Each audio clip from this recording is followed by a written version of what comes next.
Thanks for listening to GYST. You're listening to Get Your Shit Together with Adina and Diane, a digestible health and fitness show for women.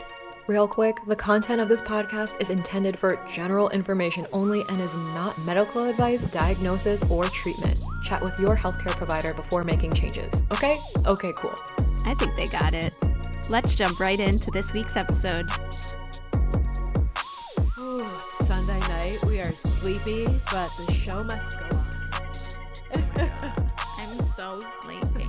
Hold on, I'm actually going to lower my mic a touch because I noticed on the last episode I was clipping when I started to shout. Ooh, I just might happen rein it during in. This topic. Whenever we talk about peeing in our pants, really gets you fired up. Then I shout by accident.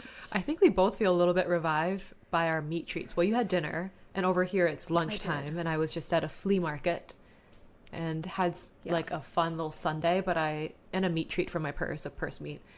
But I said, when we get home, I need a brat and I need some buttery bread. Yeah, we were texting not that long ago, and I was like, I don't know if I could do it tonight. I don't know. Then I watched the sunset over the Mediterranean Sea. It gave me some powers. A little second wind. And then, yeah, I ate some brisket and rice with a little spicy sauce. And I'm feeling a little bit better. Still not great, but as Diane said, the show must go on. The show must go on. Yeah, it's not our typical recording time. You've been the hostess with the mostest over there. I think you've had like 3 separate family members come to visit in the last like 2 weeks. Is that right? It's been a little boom, boom, boom over here. At Hotel one Ruban. after the other. Yeah. It's been really lovely and fun. I just am drained. I am emotionally exhausted. There's also been some just heartbreaking news come out of Israel, and I'm unwell. Did you bring a stiff mineral mocktail today? I did. It's macaque o'clock. It is. So I have one in here. I'm sipping on coconut water with salt, and that's about it. But earlier today I had a more fun one. We've been ordering dips from this place, Hummus HaKerem, if anyone's in Israel. And their hummus is really good. Their schug is really good, which is like a spicy sauce. And they also send this spicy, almost briny, lemony dip sauce. Okay. And I put it in some seltzer with coconut water and salt earlier. You said briny. Okay. Next, you're going to be like, I poured this of pickle juice into my coconut water, and it's so good. It was giving dirty martini, lemonade, jalapeno. I mean, I might try it. Good. Neil got some pickled asparagus from Costco, and it was pretty good that we snacked on yesterday. But something I really liked was he cut some leftover grilled ribeye really thin and put it with some Boursin cheese. Like, I was on the couch and I was like, I need a snack. And I'm at the point in my second trimester where I'm suddenly hungry. I need to eat often. And I feel a little bit like a turtle trying to get up. So he was like, would you like some ribeye and Boursin cheese on Ritz? Why, yes. On like yes, very specific. Like he'd already thought this little hors d'oeuvre out in his head. And I was like, bring it to me. Show it to me, Rachel. You're not on the talk, so I don't know if you know that meme. But it was really good. So that's what I'm consuming, and brats that are left over because I need to go to the store. But instead, this morning we woke up really early. I woke us up really early and got to play with the new coffee machine. I don't know that I had it or talked about it last episode, but Adina and our friend Kim convinced me that I needed to get the Breville Barista Express on Prime now so I could practice with it before Bebe. And I mean, hello, iced summer drinks. So I made a shaken vanilla bourbon brown sugar espresso latte. Delish. With moo milk, of course, whole milk, and a little dash of cinnamon, like you were saying you like it. And I shake it up in my cocktail shaker that was otherwise going to just be sitting for months, and brought it to the market with us today. It was so good. Yum. So good. Can I just say something about TikTok and the beverages? I know you love your coffee beverages from TikTok. Uh-huh. But is there a but? From the little bit... No. Here's what I've noticed from the little bit of scrolling that I've done there. Everyone dirties up way too many utensils and cups when they make these drinks. Can I tell you how I make my quote-unquote shaken espresso? Is it in the Yeti that you drank out of? Basically, I pull the shot into like a mug or a glass, and I put the brown sugar and the cinnamon in there before I pull the shot. I do that. Okay. Then I just take a handheld frother and I froth it up. Oh, emoji reaction. Why is it only on your side? I just still don't know they what. like what I'm doing. They like what I'm doing with my coffee. I just stick like a handheld frother in there and I froth up the espresso with the brown sugar and the cinnamon once it's melted, obviously, from the hot espresso. And I froth my milk in my frother. So I'm only dirtying up 2 things. Well, good for you. No, it's not just like, I'm not trying to be great. It's just like how Efficient. annoying. When I I watch know. them make these drinks, I'm like, who is washing all of those things? Like, okay, the worst is matcha. I'm sorry, the worst is matcha. I mean, that. Because here's how I make my matcha. In my frother. Cold milk in the frother. Blasphemy. Matcha in the frother. See, for me, it's like a Maple moving syrup in the meditation frother. for me with my little set. And I got my set from Japan. And I have my But little is thing. washing all those dishes a moving I do a meditation? little rinsey rinse. And do like a thorough, like I rinse it off, soaking some of the hot water. But when I'm making this brown sugar latte, I just pour the milk in. I haven't been frothing. I just pour it into the vessel, the glass that I have. And that's really it. And then rinse out the cocktail shaker. I actually feel like I have it down pretty well. And we have a small kitchen, and it's even smaller now with this machine Your brother projecting. takes up the whole thing. Yeah, I mean, we have a small galley kitchen, but I like to keep my area neat when I'm cooking, like mise en place, as best as I can. But then Tornado Neil might come in there and also make something. For the most part, it's been I'm the tornado. Cafe Diane. We're both tornadoes, actually. Yeah, it's been Cafe Diane though, so it is open for business. And I'm trying to invite some friends over for like co-work sessions on the patio while it's still nice outside for the next couple of months, because I'm liking my drinks more than at coffee shops I go to.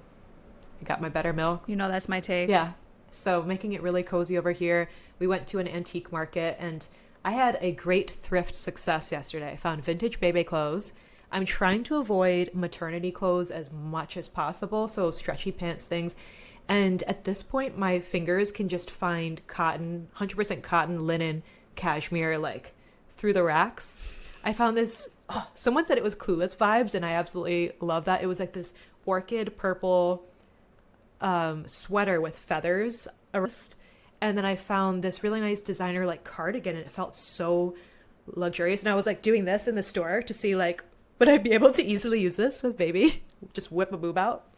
So I got that. Just whipping out your boobs in this. Yeah, like I was in front. I mean, I had a tank top underneath, but I was like, yeah, this works. Like I could whip it out. Probably looked a little crazy. And I got some baby clothes for a pal. They might listen to this episode later, but who's also expecting a baby. We were talking actually too, so she knows that I'm looking. She's gonna know. Yeah, she knows I'm looking because she's like, I can't find many around here. So I'm happy with the lot that I'm finding. I know, I felt so bad also because I have such cute boy stuff, but I just gave it to a friend here who had a baby boy. I'm not gonna ship that back to Jersey.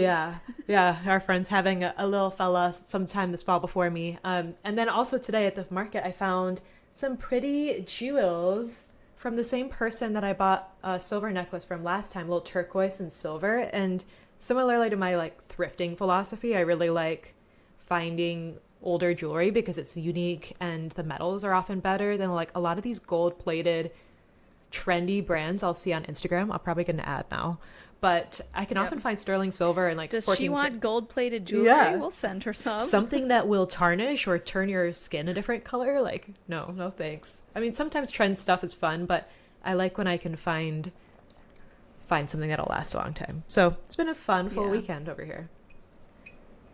There's a lot of really nice like handmade gold stuff here. Yeah, I did buy a ring there, so I like doing that when I'm traveling too. Yeah, so that's really well, it's new around here. What are you consuming on the media front? So not too much. We just started this show called Omnivore. It's on Apple.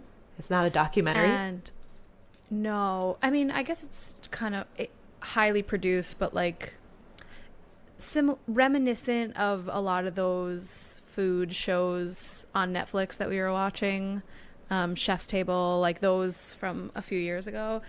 It's really well done. We're only one episode in so far, so I can't say too much. But it's this chef, Rene Redzepi is the narrator. He's a chef at Noma in Copenhagen. You may recognize him from The Bear. He played himself on an episode. And it's about, like, each episode focuses on a different ingredient. And it's sort of telling the story of the ingredient. Again, I can't speak too much because we did only watch one episode, but the first episode we watched was about chilies. And the first half of the episode was kind of about, like, the economic significance of chilies for some places and just, like, really respecting this ingredient and what its significant is in, like, the fabric of the culture of the places. They've got really good baby back ribs. Yeah. Different chilies. Different chilies. That's what I think of. What an annoying joke. You're talking about this, like, very sophisticated Michelin star. I'm like, they got them baby back ribs. Yep. But yeah, so far, beautiful to look at. Fun storytelling. I don't know. I always like that, like, deep dive on ingredients. I'm excited for the one about salt. Ooh. And, yes. I love it. Yeah, no. I have Apple and I always forget about it. Yeah. It's there. I would never think to scroll on that one. No. It's more like Donnie found out about the show and was like, let's watch it. Well, I wrote it down, and now the girlies can watch it too. Yeah. I haven't been watching much because I've been reading. I have a stack of that. I've been reading, thrifting. And she's been reading. Well, on the media front, and this is in part your fault, this is a development, is I've been watching an autistic amount of camera videos. Can I say that? I think so. I went deep down the hole watching the camera videos, so... Yeah, excited I'm about right it. there with you. And I think I texted Adina, why am I like this? And you're like, I'm the same way. Because I like to go deep. I already bought my camera and I'll still watch Well, them. I bought the, spoiler alert, I bought the same camera as Adina. It's, for work and for dog and baby pictures, but upgrading my current system. So we talked about it last episode. You can go in the show notes and get the details there. And if you wanted to watch a bunch of videos on YouTube, I'm sure we could send you some. But we can list those. Yeah, I also watched. Wait, also the funniest part is after I mentioned it on the episode last week, Diane's like, you know what? I need to buy the camera now because the girlies are going to sell it out again. Well, a lot of the Fujifilm cameras have been out of stock. I mean, of course, the viral one. But my main thing is I want it to fit in, like, a cute little pouch that I make or a little crossbody, because I have had nice camera setups in the past that I just didn't use because they're hefty. So yeah. Once you have your Fuji in your hand, you're going to look at your Canon and be like, ugh, this is ugly. Why did they make it this shape? But I do have really nice prime lenses, a couple of really nice lenses for Canon that I have been playing with just to get back in the feel of shooting aperture priority and all the custom settings. But you should sell those and then use the they're money still to good. buy more Fuji lenses. That's exactly what I'll do. Don't enable me. But the only other thing that I've been watching, I guess, is the part of the Olympics opening ceremony, because it was like 3 hours long. I don't have time for that. So I caught the replay on Peacock of Celine Dion, her first performance back. Bro, I'm too hormonal for this. I wasn't prepared to cry as hard as I did. Yeah. Do you ever listen to... I'm trying to think of other songs that have done this to me. Lady Gaga, Applause. I don't know why. Or it's usually... Many Lady Gaga songs will wreck Yeah, me. or songs that are in a movie, like Tick, Tick, Boom. I mean, Neil and I both, were wrecked for a couple weeks by that. The wreckage. But it was the fact that she's been struggling with her health and didn't know when she was going to sing again. And that her first audience back was the world. Like, how fitting. And you just see her look out at the audience and just the emotion in her face. And I know that she was probably having some of those same feelings. And she's just one of the best singers of all time. And it was an Edith Piaf song, so also emotional. But I had to pause it. I tell you. It was like, at like 8 a.m. And I put this on my story, and like 3 women were in my DM saying, I was bawling. Music will do that to you. Like, I remember, oh my God, this is a little embarrassing, but I think we get it. Donnie and I went to Florida with the kids during COVID, it was kind of like our first time on a plane. Bold. It was still questionable if like people should be getting on planes for pleasure at that time, you know? And we took the kids out to a restaurant, and it was somebody in the restaurant's birthday. And so the waiters were singing happy birthday, and there was music playing in the restaurant, and everyone was clapping, and I started bawling. That's what got happy birthday? It was the Because circumstance. it was like hearing music amongst other people for the first time in a long time, and it just got me. Were you like right next to their table and like they're all excited and you're just crying? I just like, it was crazy. It was Johnny. Like, are you okay? He knows at this point what I am like. It's their birthday and you can cry if you want to. Yeah. Yeah, that'd probably get me it's good too. stuff. Community and all that. Yeah. Good stuff. Music amongst community. Oof. Yeah, well, this is a kind of an evergreen one because we were planning for this episode. We're like, wait, did we do something like this? We did, but 2 years ago. yeah, 2 years ago. But it still slaps. It's still great. Yeah. And No, we but have this more will be things to different talk because about.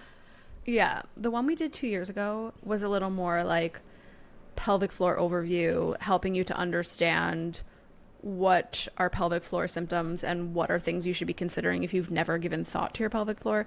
This is more specific scenario of like, you've been doing the things, you've been working on the thing, but it's still not producing the outcome you were hoping for. Yeah. And troubleshooting some of that.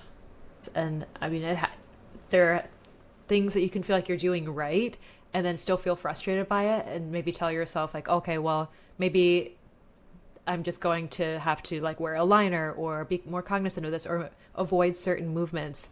And I know that you've had many a client who have had that experience and then they are able to address the dysfunction, right? Yeah, so the real reason for this specific episode was actually prompted by a conversation that I had with the DMs with someone.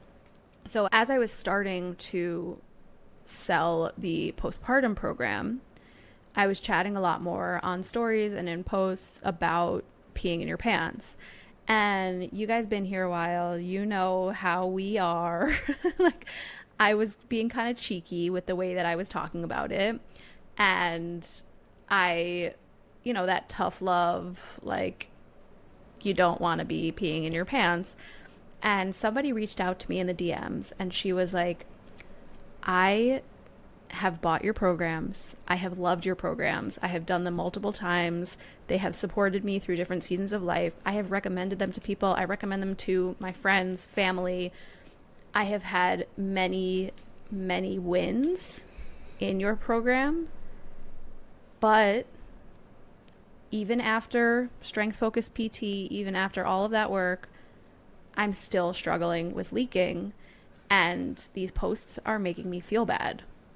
And she was so sweet. She was like, I know that this is just your style and your humor and the way that you talk about these things. And if the answer is I just need to ignore those stories and posts, like, I'm okay with that.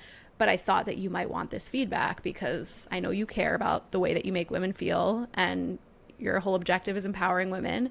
And so it was really thoughtfully done, really kind. And I'm so glad she reached out. And it was the catalyst for this conversation. It really got me thinking. It got me thinking about the way that I speak about things on social media. And it also got me thinking about the way I speak about things inside of my programs. It definitely informed some of the language in the modules for SDHH postpartum. And I wanted to bring this conversation to the podcast because I think it is, after speaking to other women, like, I think this is really a necessary conversation. And so our objective with this episode is to kind of dive into some of the nitty gritty of actual, you know, like, technically approaching this issue. I do still want us all to understand that leaking is pelvic floor dysfunction. And it's important to acknowledge that because there is still so much in the mainstream, especially the mainstream mom social media, Right. where moms are being told like, oh, you just, now that you have a baby, you just pee in your pants and it's Yes, I normal. thought of- Like, LOL, it's normal. I almost sent it to you. I was like, oh, she needs STH postpartum. And her, I love her postpartum content in general. Molly Baz, the chef, just had her baby, like, I want to say it's 6 weeks ago or a little bit longer, and was like, on my first run, and I peed the whole time. And Eek. like those kinds of things I see a lot. Yeah, and then everyone in the comments is like, no big deal, just wear a panty liner, you know, and then there's all these things marketed to postpartum women that like, oh, you'll just wear these Panty liners. leak-free undies for the rest of your life.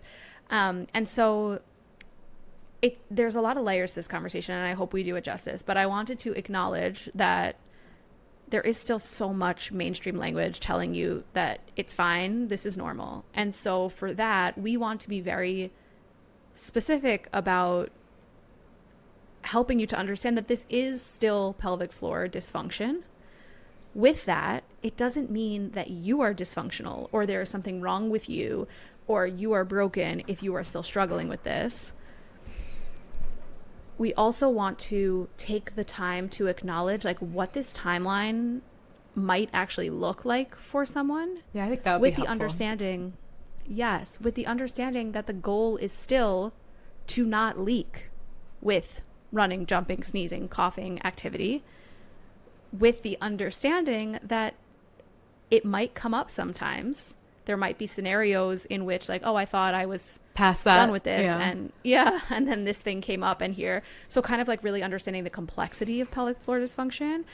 And then just some of the mindset stuff around like, what does it really take to get to a place where you're leak free, and what might be some of the blind spots, even if you're like, I've been doing everything right. What are you side-eyeing, Diane? Someone pulled into my driveway. I'm like, you better have a package for me, because if you knock on my door right now, I'm gonna open this window and have some wares. I forgot that you and other people will be able to see me. I know, that was like your eyes are gonna get stuck like that. Didn't you ever hear?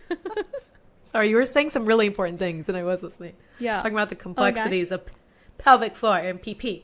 Yes. Yes. But yeah, so I think I said a lot of things there, but the point is, yes, this is still dysfunction. It doesn't mean you are broken. The goal is still working towards not leaking, but it could take a really long time for some of us, potentially. It could take a really long time for some of us with certain lifts or certain demands.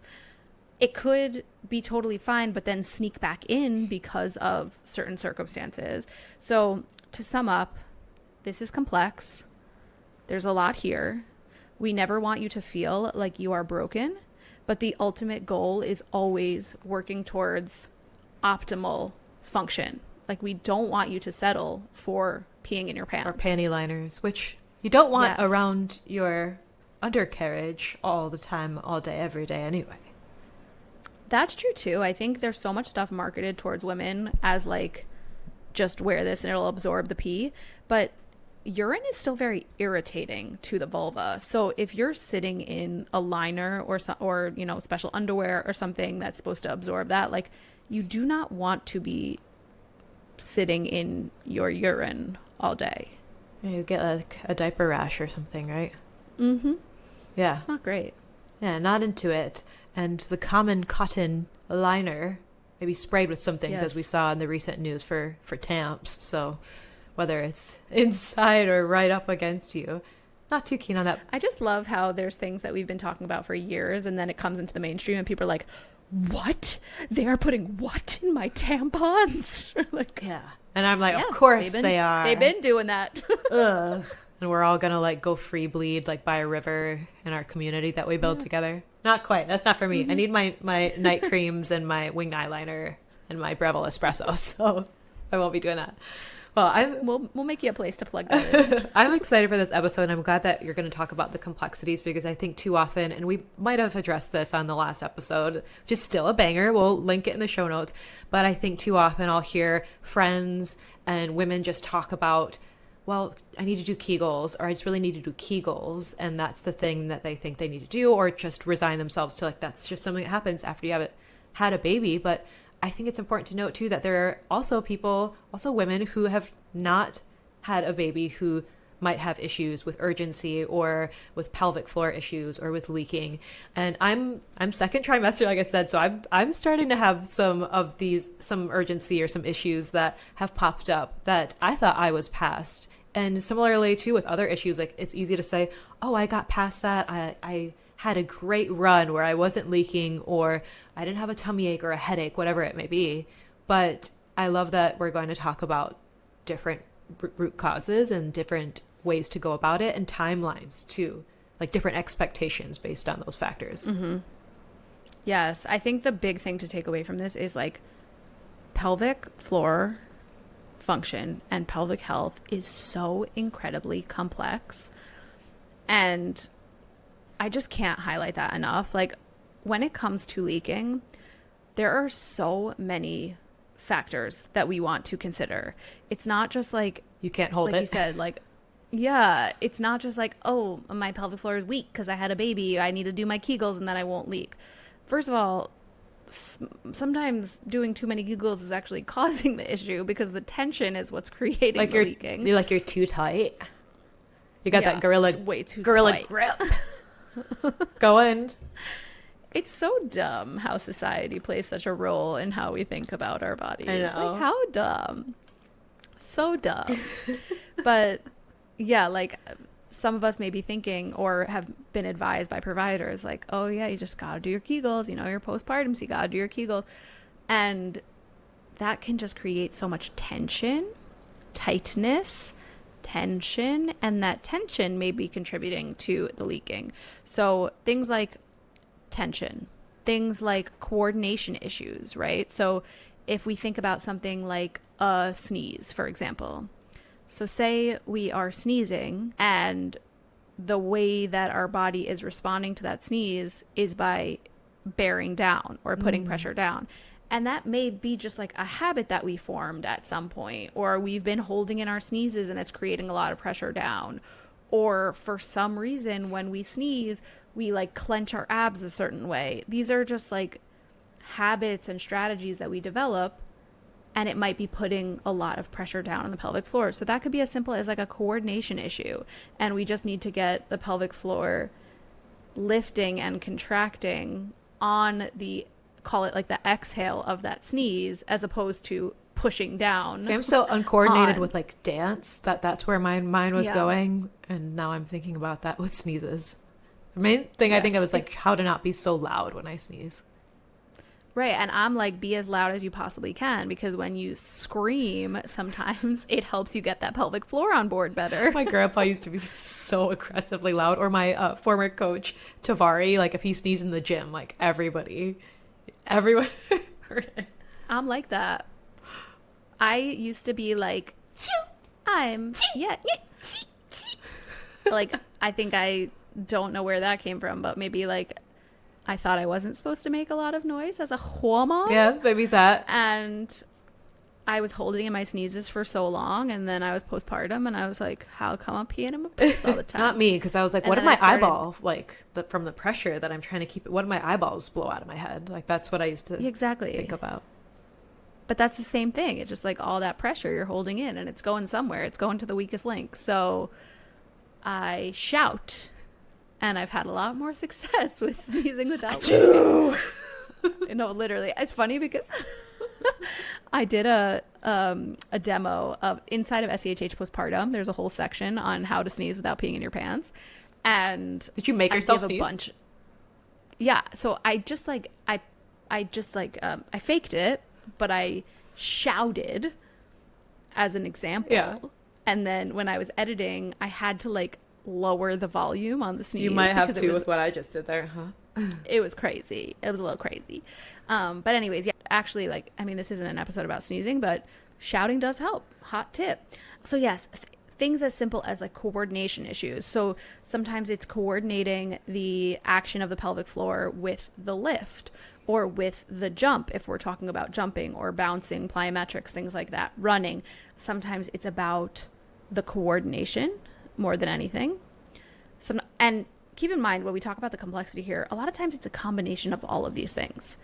So then we're talking about pressure management. That's another big piece of it. So along with coordination, it's like, how are we managing pressure inside of the system? So do we have postural tendencies that cause us to send pressure out of the front? Or do we have postural tendencies that cause us to hold in and create just an excessive amount of pressure for the task that we're trying to perform, right? Are we trying to pick up a piece of paper and we're like bearing down and creating all of this pressure and doing all of these like breathing strategies, right? Like, does what we're doing with our breath and our pressure match the task that we're trying to accomplish? Then there's things like imbalances in the pelvic floor. You know, we talk about clenching that beehole all the like time. if that's but clenched hard all day. what's happening at the front? Yeah. Exactly. So we have to think about evenly distributing the tension and the pressure. And so sometimes it's simple things like that. Like, we have to learn to relax the beehole, and maybe we think we know how to relax the beehole, but we actually don't, which I'm such a good example of that. And I'm relaxed hoping to butthole? use myself of think at a time, thinking that I knew how to do that and not actually doing it. And I'm hoping to use myself as an example throughout the episode, because again, I do want you to really understand what the timeline can look like on these things and what progress can look like. I think we'll get into that in the next section here, but I think that's so important. We always talk about that, right? We talk about that in the context of having like non-scale victories, or talking about like celebrating the small wins along the way, even if that big, gigantic goal hasn't been accomplished yet. And so, yeah, when it comes to leaking, again, it's extremely complex. As you can see, there are so many factors. Yeah, you might have a play. few, or one majorly so. I don't know if this was for the context of this episode, but what about to like the mental urgency to pee? For me, and pre-pregnancy, it was like I had conditioned myself when I pulled into the driveway, even if I had gone pee at, I don't know, a coffee shop. When I pulled into the driveway, my body was like, we have to pee right now. And I ended up seeing a pelvic floor physical therapist for it. But it was mental. Or I know there are some women, we might have talked about this on the past episodes we've done, who might pee in the shower. Yes, do not recommend. And then you hear that water running, you're like, I have to pee right now. I know, and it's not just that water, right? If you let yourself pee in the shower, then it's like you are near a waterfall, and all of a sudden you're like, why do I feel like I have to pee? Because I'm so glad you brought that up. I didn't put this in the outline, but that's another massive factor when it comes to leaking, is considering that mental emotional piece and that stress connection with the pelvic floor. Yeah. Like, sometimes it can be as simple as, I have just created this story in my head, and now that is the communication that my body sends, that my nervous system sends to this thing. So maybe it's like you continue to leak with pogos, right? Like pogo jumps, or you continue to leak when you are jumping on a trampoline with your kids. And perhaps it is a coordination issue, a postural thing, a pressure management issue, poorly distributed tension or pressure in the pelvic floor. Or perhaps it is just that you've created this story for yourself of, oh my God, I'm so nervous to jump on this trampoline because I always leak when I jump on trampolines. Mm-hmm. And that is this story that we've written for ourselves. And your body's like, okay, let's make it happen. Let's go ahead. That's what might be something to tap on too. Just putting it out there. Yeah. But maybe the solution has some mental training or retraining. It certainly did when I was working with that pelvic floor physical therapist. And it took a little while. And yeah, it just goes to show again that you don't have to be someone who's had a baby or who is currently pregnant to have pelvic floor issues. And I know as you were listing through some of those factors, I recognized myself in a few, and it was the routine of coming home. So I broke that. It did take a little bit of time getting used to the exercises or retraining my body and my mind to think about when we're going to the bathroom. But yeah, it took progress. This is why I totally advise. It's one of those tricky ones. Oh, we did an amazing episode about how to stop peeing during the night. Yes, press play if you wake up to pee. We'll link both of them. Yes, and what is so interesting about that is it's very much in line with this conversation of, for some of us, it's just been this thing where we wake up in the middle of the night, maybe it's to feed a baby, or our blood sugar is dropping, and that's another one. Then we wake up and then our mind goes, oh, I obviously can't fall back asleep because I have to pee. So I'm just going to go pee and then I'll be able to fall back asleep. And you don't actually need to pee. Yes. But this is a story you've been telling I've had yourself several into your DMs pelvic floor. about that episode from my clients and from people who follow both of us or the podcast who are like, that episode helped me. So definitely check it out. It's a good complimentary listen to this one. Yeah. And sometimes things as simple as just those breathing exercises and calming your nervous system down and saying, it's okay. We don't have to pee. We'll be getting up in 3 hours. We can pee then. That's fine.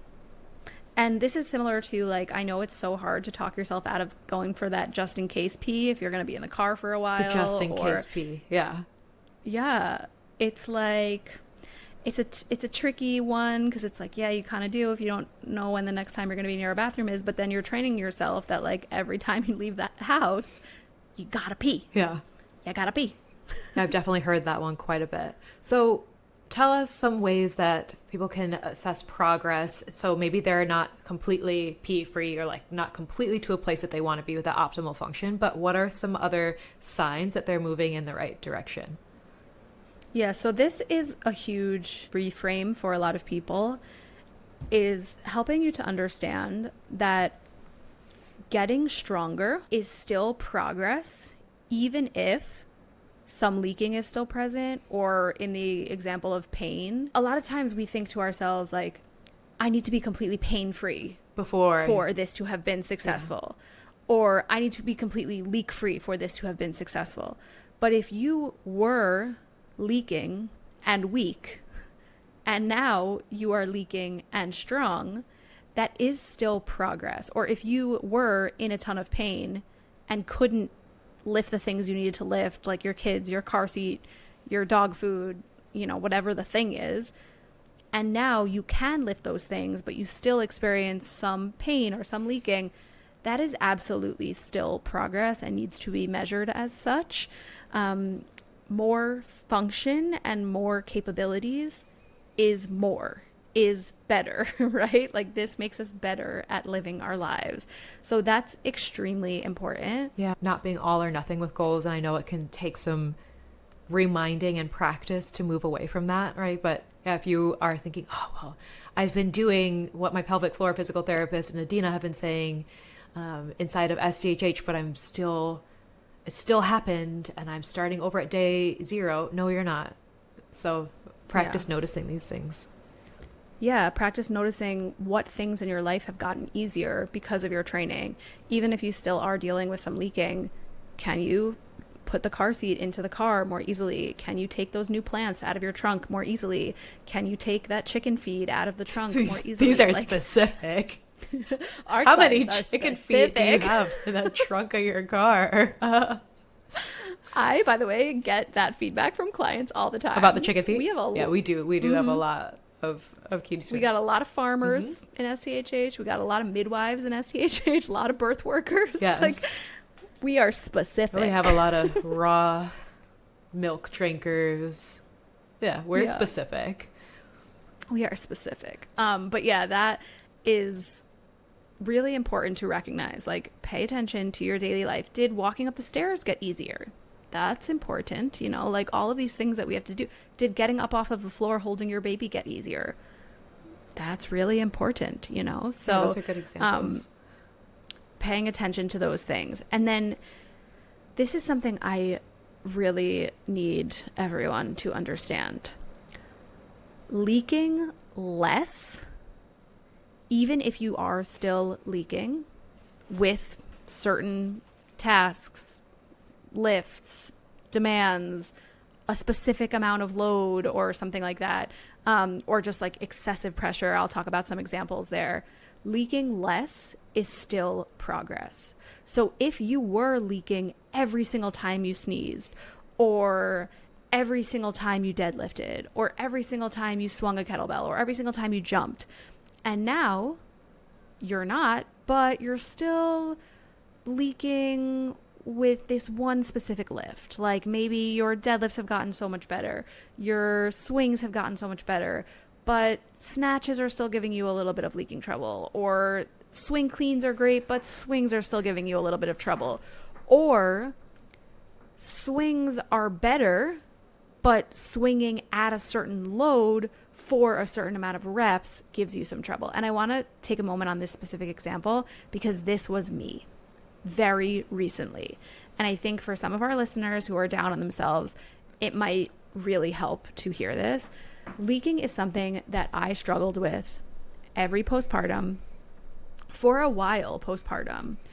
And it got better each postpartum because I learned more. And I learned how to actually relax my pelvic floor. I learned how to actually relax my beehole. I learned how to utilize all those breathing drills in the right context and scenario for me. I learned how to be more patient with my postpartum rehab. I think I was jumping the gun a little bit. You're literally jumping too soon. Yeah, because it was like this feeling of, oh, I was squatting 200 pounds when I was 9 months pregnant. Like, Yeah. Of course I will rehab quickly from this postpartum. I hear this a And lot actually, from clients, whether it's with training and leaking, or like, I used to be able to eat this, or yeah, I could squat this. And so I should know better. My body should get with it faster. Yes. And so many things got better for me with learning how to release tension, learning how to find better shapes and positions. Like, things got so much better. However, even this postpartum, even after all of that, I was doing so well in my rehab journey. And there would just be a couple of scenarios where I was still struggling with leaking. And those two specific scenarios for me were sometimes sneezing when I was standing, if I had been kind of holding in my pee for a long time with the kids busy, like couldn't get to a bathroom. And then I'd be standing and like baby wearing, or standing and putting myself in a little bit of a compromising position. Sometimes I would have a sneeze where I would leak. And I say sometimes, like, that one could totally still happen. Like, if I have been holding my pee all day and I'm wearing a baby. Yeah, exactly. Like, that kind of thing totally could still happen. So just be very aware of that. Now, the other big one for me was swings, specifically with over 70 pounds for a few reps. Okay. So, right. To some people that may sound like, okay, of course, that's, but that is a load that I was comfortably swinging before Ori was born. And this postpartum, I would easily swing my 12 kg, easily swing my 16 kg, easily swing my 24 kg, even for reps. And I just got stuck there. When I tried to move up to my 32 kg bell for swings, I could get one rep, and then the next rep, you're gonna pee. Leaking. Yeah. Yeah. And it was the load, it was the demand, it was the position that I would, and I'm sure there was a mental element to it where I would just like bear down because I was like, uh-oh, it's gonna happen. Yeah. But I scaled it back. I didn't try to be a hero. I progressed really slowly. Veronica and I added extra swings into this current training block because I was like, I just need to train this lift more. I need more frequency with it. Sometimes that's what it comes down to. And so I stuck with my 24 kg kettlebell for all of the swings this block, but I would constantly try to just make tiny tweaks in terms of improvement. So if you haven't heard us talk about this before, sometimes jumping up to the next kettlebell or adding reps is not the only way to improve. Sometimes getting crispier, getting faster with those power lifts is the improvement that you need to move you to the next level. So I was still swinging that same 24 kg that I was comfortable swinging, but each rep I was trying to make it crispier, move a little faster. And then suddenly, a few weeks ago, I used my 32 kg for the entire iron cardio on our C day for every rep of the swings, and it felt great. No leaks, and I have been leak-free since. So what I want you to hear from this is it might be that you solve this problem in a lot of circumstances, and you may have this one nagging lift or this one nagging scenario that you just can't seem to get yourself leak-free. And sometimes it just takes time, showing up, repetition, like keep doing the same thing over and over again. And we will dive more into that. But yeah, there's so many scenarios in which this might creep back in. And like we said at the top of the episode, the goal is still to get yourself to be leak-free. Right. But the timeline and the mindset might need to shift. And we always say too, healing isn't linear. So That's gonna make sense. Yeah. Like you could have some leaks again, like it's not. And I think too, on social media, it can be easy to see marketing or stories that sound very much like, I mean, I'm sure I'm guilty of it too. Of, you know, I used to have Right. this, and I still have, for example, hormonal headaches now in pregnancy. I've had a couple, but otherwise things have been smooth. It used to be so much more frequent. And Right. if I were to measure it with old metrics I used to use for success, it'd be like, oh, I thought that I healed myself. I must not have been doing something right. I must not have been, you know, taking enough supplements, or in this case, like doing all the workouts correctly. But I love what you were saying too about progressing in your program doesn't necessarily mean progressing with just load and watching that get heavier and heavier and more intense. So I hope that some women found some help with that, hearing that, because I think we just want to make things heavier and heavier and stronger, forgetting that we can modify in different ways. Yeah, it's funny. The other day, someone was watching my stories and asked me, like, they were trying to figure out how strong they were. So they were asking me, like, what weight kettlebells I lift. Yeah. And I was like, it's like, that's such a powerlifting mentality where it's like, More plates. it's so simple what the answer is. Like, Yeah. that is so not the mindset with kettlebells, and especially the programming that we do inside of the club. It's like, that answer would be totally different depending on, like, what the lift is, what the rep scheme is, what the goal is, Where right? you are Like, in your something cycle. like yes, something like iron cardio, the type of bell you're going to use is so different than if it's like the power section of the program where there's only 3 reps happening and we're trying to go for max output or max speed, right? Like, Yeah. the goals are so different and the load has to reflect the goal we're trying to accomplish. So it's one of those things. And I love what you were saying also about, like, what it might look like on social media, because remember that when we do marketing on social media and we use language around, like, this used to happen and now it Or doesn't, how I or- went from this to this. yeah, and what is the goal we want you to accomplish? You have to remember that we can't help you if we can't get you in the door. So sometimes there's language that we'll use that doesn't tell the whole picture. And we're limited but by is just characters. Like, we don't have room for all the Yes, of nuance course. in like a one sentence hook, you know?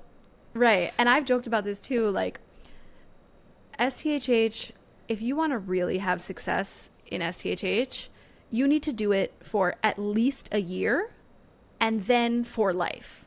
But I can't sell you a program for life. Here Like, are the moves you need to do 3 times for a the week rest of your life. for years and years. Like, that doesn't sound as sexy as, yeah. And also, not only does it not sound sexy, someone who's in the mindset of, like, I currently sit on the couch or I currently can barely lift my child, we need to help them get into the mindset of, like, oh, this is doable for me and I can accomplish this thing. And so sometimes the way we paint that picture is for that beginner or for that person who is so stuck and needs to see what's possible for them to be able to make the leap and finally invest them in themselves and finally try to sort this thing out. And so the way that we speak to that person when they are scared to jump in and try to do this thing for themselves is so different than how I would speak to you. Yes. If you are already showing up for yourself and you are already doing this program and you are already doing your workouts week after week after week, and you just need those little tweaks that are going to get you to this place of, like, I was struggling with this and here I am leak free with this mindset around it and showing up for myself in a different way, you know? Right. Exactly. Like, in the program. And I mean, I was guilty of this too, this being like, okay, well, how do I just progress? I want to get heavier and heavier. I want to do 10 strict pull-ups. And I was there, like, before I was doing STHH again back in 2021. I think I did the program through 2021 again. Oh my gosh. Was, okay, how can I add more load to that and just keep going higher and higher in my squat? But something that I love that you and V do is cultivating that long game mindset, or just little modifications that aren't just adding load. Like, I know I thought I was ready for bumping up to another bell, a size bell, bigger bell for, I think it was my presses, but I didn't have one, or it was too big of a jump. And V was like, well, use what you've got, but go a lot slower when you come down. And that made it quite challenging. So there are other ways to challenge myself, but yeah, broadly, I think I love how inside your program you remind everyone of why you're doing this long term. That really helps, at least for me, connect to sticking with it consistently. Yeah, exactly. If your objective is add load every single week, it's not going to be sustainable. Like, this is not long game thinking. Yeah. And I love that you brought that up also, because a lot of what we have, it's funny, there's two sides of the spectrum. Sometimes what we have to do is convince someone to go lighter, because we're like, okay, wait, you are in the first week of this training block, and our goal by the end of the 12th week is to get you to X place. If you start with your heaviest bell for presses, like, where are we going in 12 weeks? And how is your form? Like, even if you were powerlifting before STHH. Yeah. And what are those shoulders and neck going to feel like? And what is that nervous system going to feel like? Like, our objective with the 12-week training block is that by the end of the 12-week training block, you have made considerable progress. You feel incredible in your body. You feel confident with all those lifts. So if you come out of the gate in that first week and you're like, oh, I could do more, follow the program. Follow the program, please. Don't do more. Like, we've seen some people go through this a few hundred times. The last thing I want to mention before we chat about like what it actually takes to be leak free, what we need to be considered to be making progress if we feel like we are not making progress in that department, is like specific scenarios that come up that I don't want you to beat yourself up about. And we can talk a little bit about what the strategies might look like. So maybe you are in a place where you are mostly leak free, but then something comes up where a ton of pressure is created and maybe some issues sneak back in. So maybe you were leak free, but then you get pregnant and get a stomach virus or a really bad cough, and you're like vomiting or you're coughing for 3 weeks, and it's putting all of this pressure down on the pelvic floor. Those are scenarios in which I would say be kind to yourself, because those are really, really tough to deal with. That is really tricky pressure to manage. Like, vomiting is like the most pressure you can put on your abdominal cavity. Yeah. One way or another. And then call me, because we can work on love in that stomach. Well, don't call me. Yeah. DM me. And that is a scenario where I would tell you, even if you have been leak free for a while, like, that is your emergency phone call to your pelvic PT, because there might be some strategies that they can provide you with that will just help you feel supported in a very tricky situation. Yes. Oh, vomiting sucks. Oh.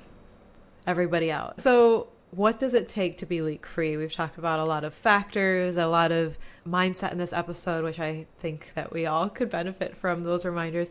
So what are some things that people can keep in mind to be leak free? Yes.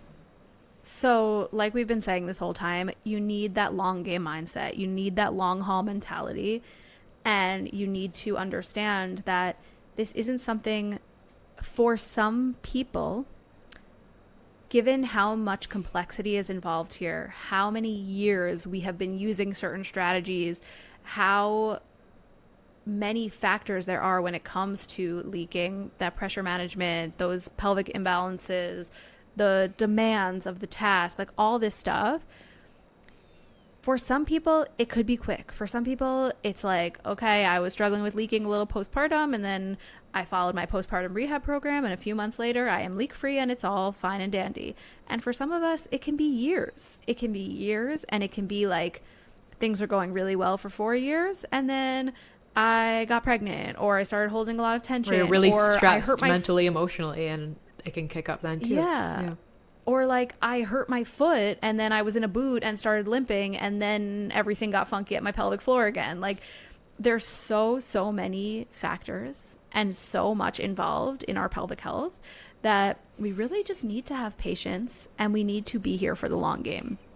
The other big piece I will say is check your frustration at the door and don't throw in the towel and think like, oh, I'm just a person who will never be leak free and I'll just have to accept that is my lot in life. Because as we mentioned at the top of this episode and many times throughout it, the goal is for optimal pelvic health, optimal pelvic floor function. Right. And it is achievable for everyone, but the timeline will look different. And if you've been clenching your butthole for years, or you had these patterns of the way you sneeze, the way you lift, the way you handle stress in your body, it's not likely going to take like a week or two of the things we talk about here or in Adina's program to magically make sure that you don't leak when you're doing these activities. Like I was saying, I would get frustrated with myself because I was like, I'm an expert in this thing. I teach so many women how to get strong with their pelvic floor in mind.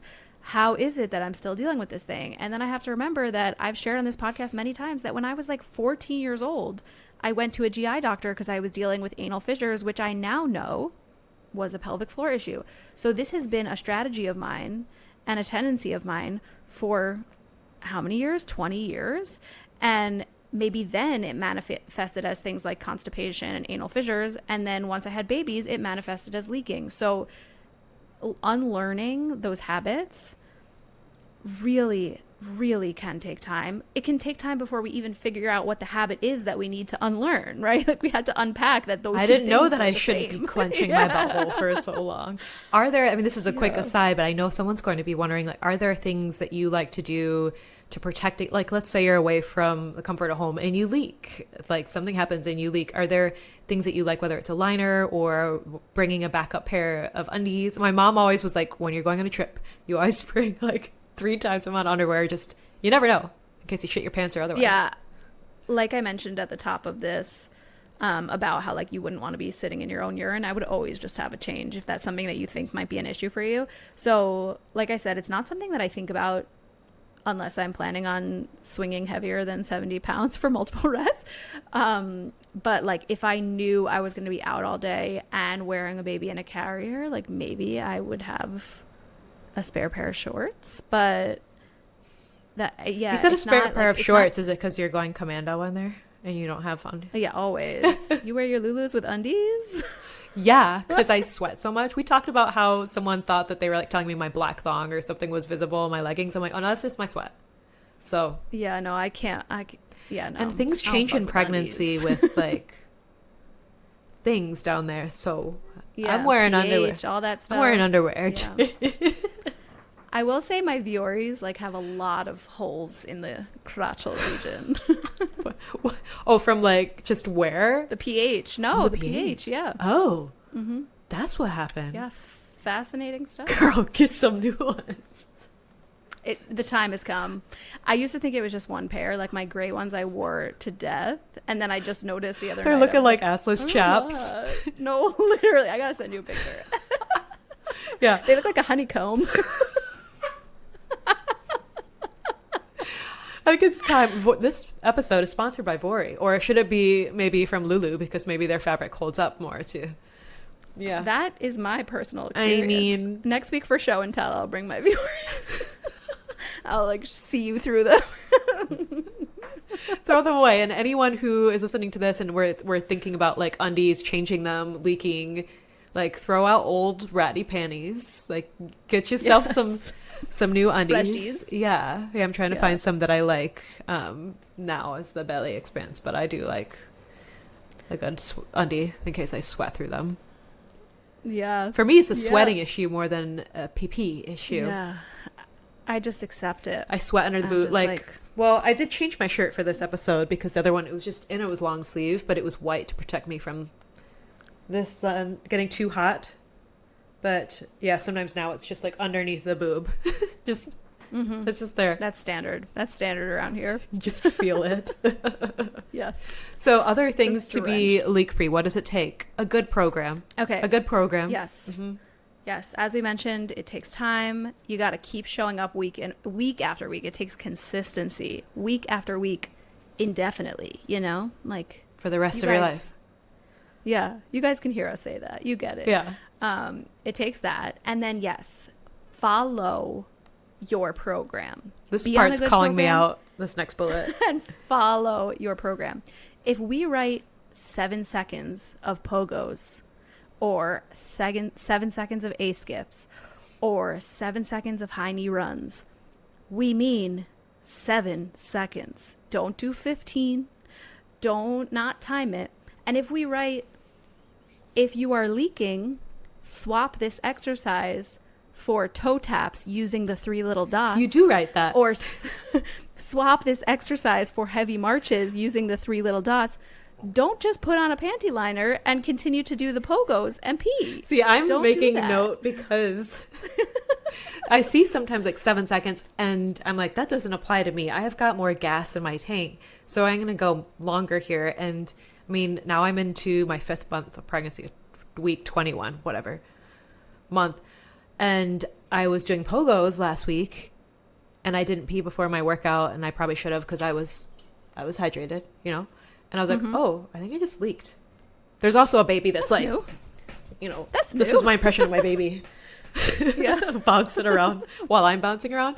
And I was talking to you before this episode and Dina's like, maybe you should try the toe taps. Yeah.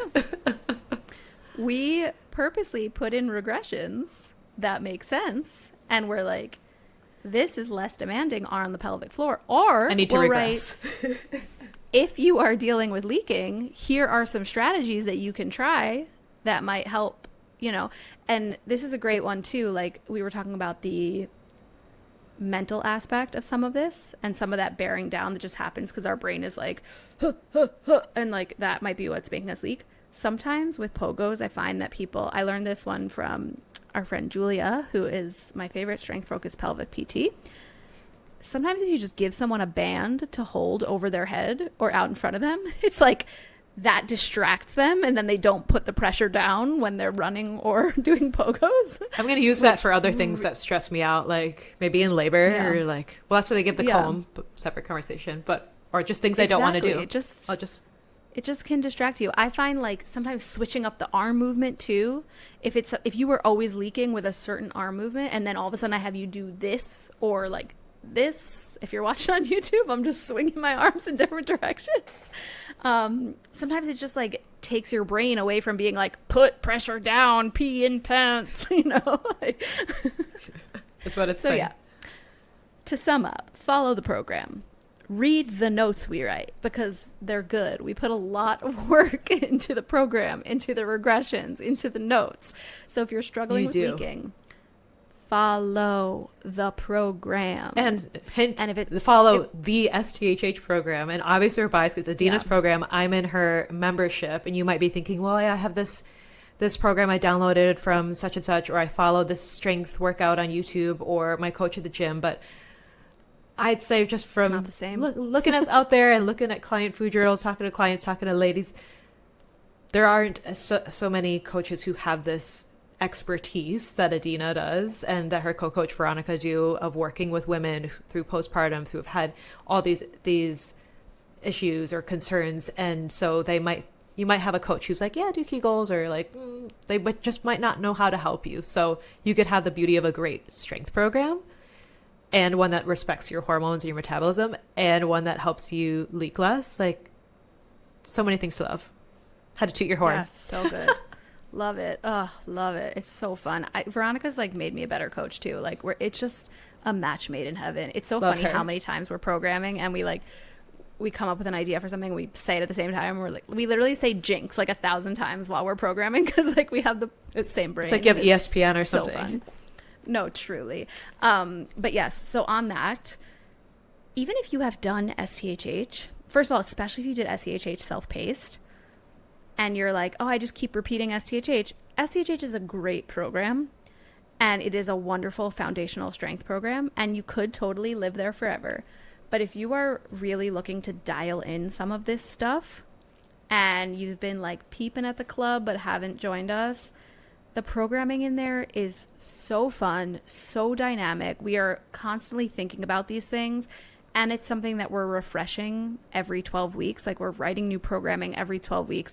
So that programming is incorporating all of the feedback we're getting from clients, everything we're learning in continuing education, everything we're learning from things that we're trying with ourselves or clients. Like, that is where you want to be if you're like, I loved STHH, but I'm kind of just looking for that next level, or things still aren't clicking, or I'm looking to have more fun in my programming. The club is really just... It's fun. So fun. You can chit chat in there. I love being able to ask questions. And if you do the tier with the live workouts, you can hop in there. But I've really loved it. And I love not having to think about what's coming. And there's a new block that's dropping in like a week or two, right? Something like that. Yeah, a few weeks. We got, what are we in, week 9 now? Yeah, it's all programmed out. It's all filmed. We are ready to rock. It's a really fun one. Oh my gosh. We got some fun smoking of the touche, which we know the ladies love when we smoke their touches. Yeah, it's good. It's really fun. So let's round this out with a few things to consider if you are not making the progress that you want to be making in the leaking department. If you're looking to be leak free, which y'all should be, if that's not happening for you, what should you do? Yeah. Number 1, consider, are you just holding too much tension? That's probably a big one. This was me for a long time. Yeah. Like, even if I was like following the things, I was doing the stuff, I just was holding on to too much. Maybe we were clenching that beehole. Maybe we spent from middle school through now sucking in our stomachs, and we just can't figure out how to release that tension in the abs. Maybe we were just pinning our shoulders back and down because someone one time told us that that's how you have good posture, and our ribs were just glued together. We don't want to be like this, right? Yeah, but we want some But there's more to fluidity, it. you know? Yeah. Oh, yeah. Yeah. There's more to Like, it. are we... Yeah, you'll learn way more about your rib cage in STHH postpartum. But yes, so are you just holding things that you need to just let them go? This one will probably call them out is, are you being as consistent as you need to be? Or are you once a week, once every other week? Is it something that can easily fall by the wayside versus a meeting that you make with yourself? And I think this goes back to your program being so accessible, is that maybe you've done programs in the past or done strength training in the past where it's like, oh, I have to carve out this hour, 2 hours. Well, what I love about STHH is that I've done the leastest workout in the club in like 30 minutes, and it makes it so much easier to show up that way. Yeah, I think this past training block, I don't think I had a single workout that went past 45 minutes. And that was even on like a heavy chin up day where I was resting a few minutes in between, you know, like that kind of stuff. Yeah. We're really trying to consider those things as we program each new block, is how quickly can we get this done while still checking all the boxes, making the progress, because we know that that is important to our community. And then, yeah, like you said, like 1 time a week is a really great place to get started if you are doing no times a week. Yeah. And you can totally make progress on your strength and your hormone health with training 1 day a week.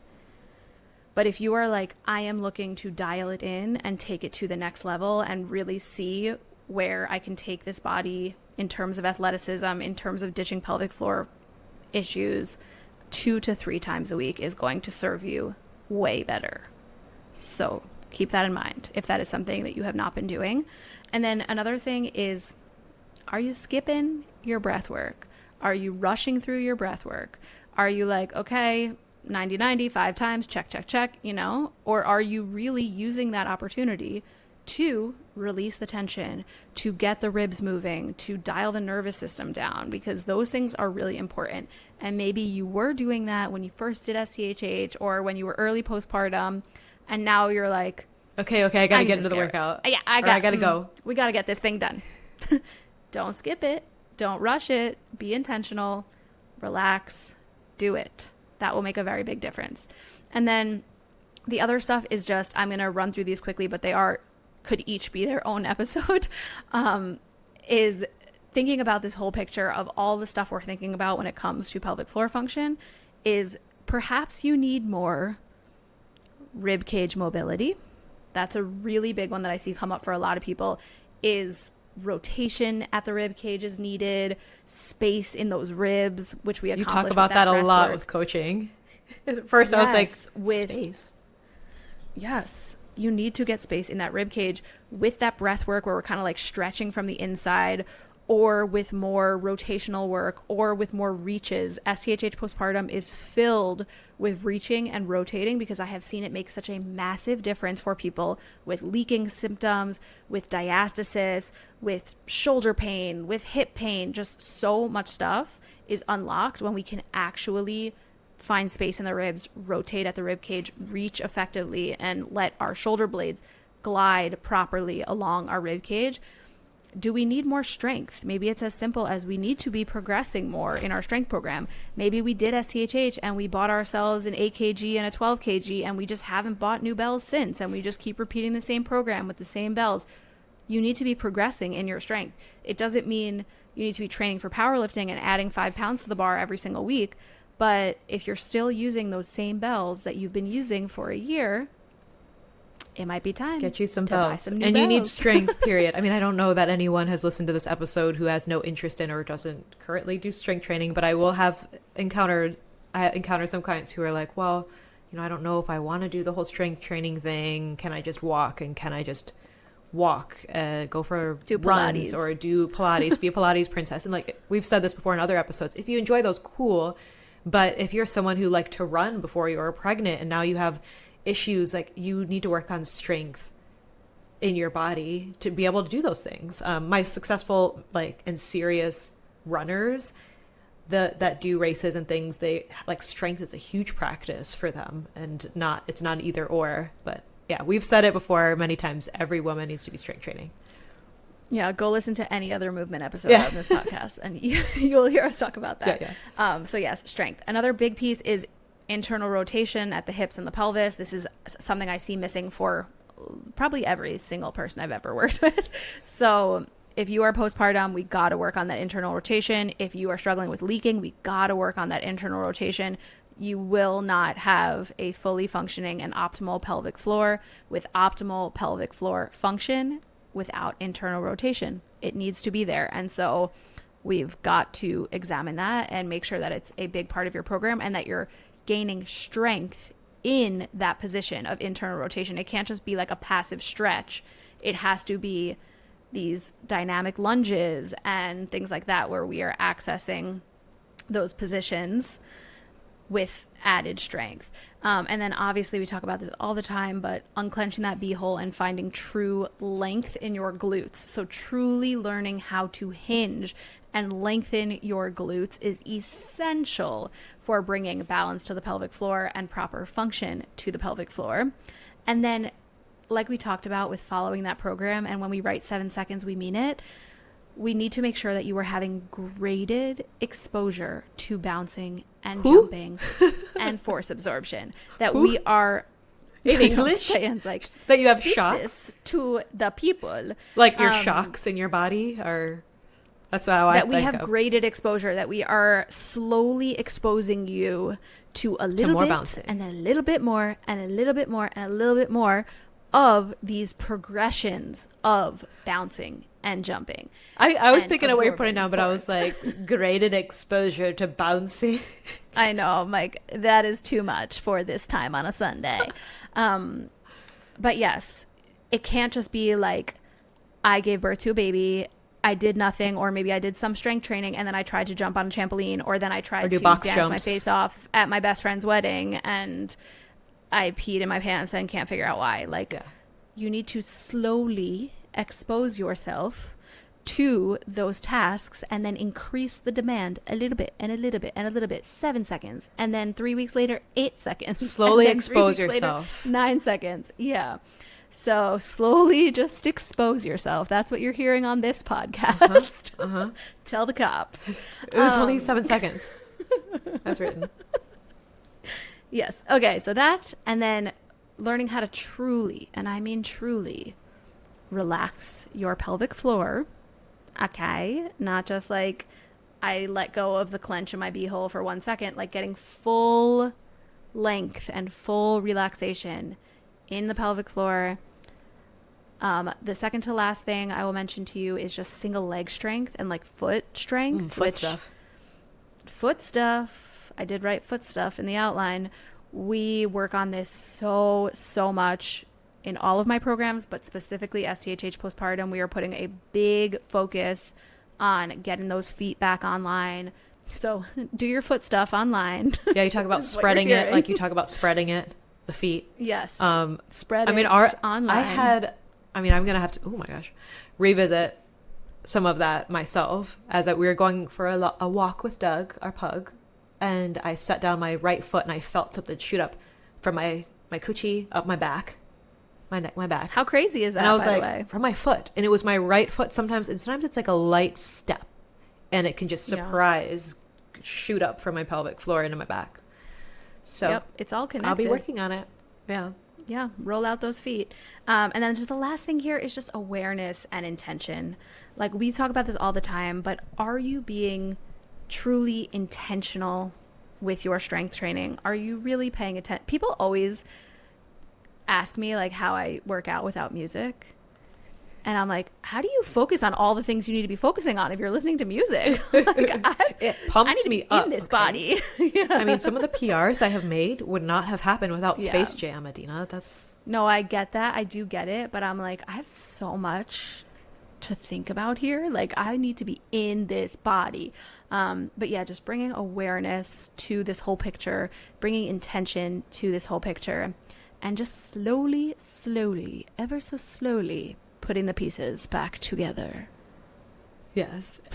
I love it. Wow, we went deep on that one. And as we were planning this episode, I was like, we've talked about pelvic floor, but there's so much to talk about this, especially through the timelines and the context and all the nuance that needs to go with it that's so often forgotten. So, I've learned a lot for sure. And I learned what I need to focus on. I know.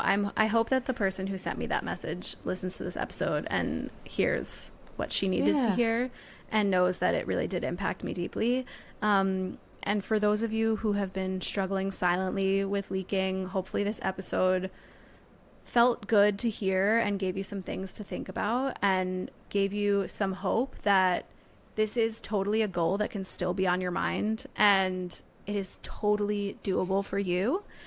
Know that it really could take time and it isn't normal to be peeing in your pants. It does happen to a lot of us, and there are circumstances that will still bring it up, even for the roughest and toughest of us out there. But you're amazing and we love you. And as always, unclench that beehole. Unclench it. We'll see you next week. We love you. Bye-bye. Bye.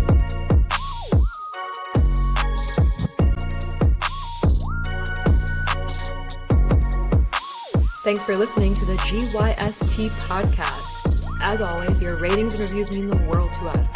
If you enjoyed this episode, take a second, take a little screenshot, throw it up on your Instagram story, and tag us so we can thank you properly for sharing this show with other women that it might help.